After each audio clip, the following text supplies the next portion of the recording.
कि क्या आप वहां जाते आते रहते हो?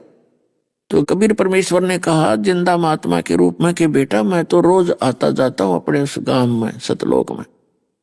तो गरीबदास जी ने सोचा कि चल मैं भी घूम आता हूं, आसपास होगा किते ऊपर के लोक में। तो गरीबदास जी ने कहा कि परमात्मा मुझे भी साथ ले चलो, मुझे भी दिखा दो आपका वो धाम, जितना आप सुख बता रहे हो वहां सारी व्यवस्था है, वहां कोई भी मटेरियल खराब नहीं होता। परमेश्वर कबीर जी ने बताया कि जो गंगा दरिया है यहाँ पर, ये एक सैंपल है उस सतलोक के पदार्थों का। ऐसे गंदे लोक में ये गंगा का जल कभी खराब नहीं होता। इस ये तो यहाँ के वातावरण में वर्ण में भी खराब नहीं होता, और वहां तो शुद्ध वातावरण है। तो ये अमृत जल जो गंगा का आया है ये सतलोक से आया है, और सतलोक से फिर इस काल के लोक से होता हुआ यहां तक आया है। तो इस ये भी दूषित है उसके तुलना में, और उसके बावजूद भी ये चाहे 100 वर्ष तक रख लो गंगा के जल को डालकर किसी बोतल में, ये खराब नहीं होता। वैज्ञानिक सिर मार कर बैठ गए, बता दो इसमें कहां से आ गया। फिर यू वहीं से हिमालय से तो पता नहीं कितनी दरिया निकल रही है। इनकी बुद्धि स्लिप है, भगवान के सामने साइंटिस्ट -0 है।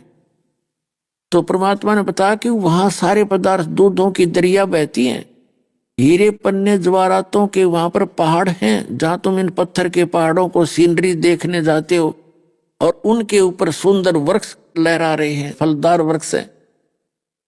तो गरीबदास जी की इच्छा हुई कि मैं उस लोक को देखूं, तो कभी देखा ना सुना। तब गरीबदास जी को परमात्मा सतलोक लेकर गए। वहां गरीबदास जी बैठे हैं जैसे आम व्यक्ति बालक बैठ जाता है, और शरीर से निकाल कर उस आत्मा को सूक्ष्म शरीर समेत ऊपर के लोकों में परमात्मा कबीर जी लेकर गए। वहां पर ब्रह्मा का लोक दिखाया, विष्णु का लोक दिखाया, शिव का लोक दिखाया। उनसे ऊपर जहां ये काल रहता है वो स्थान दिखाया।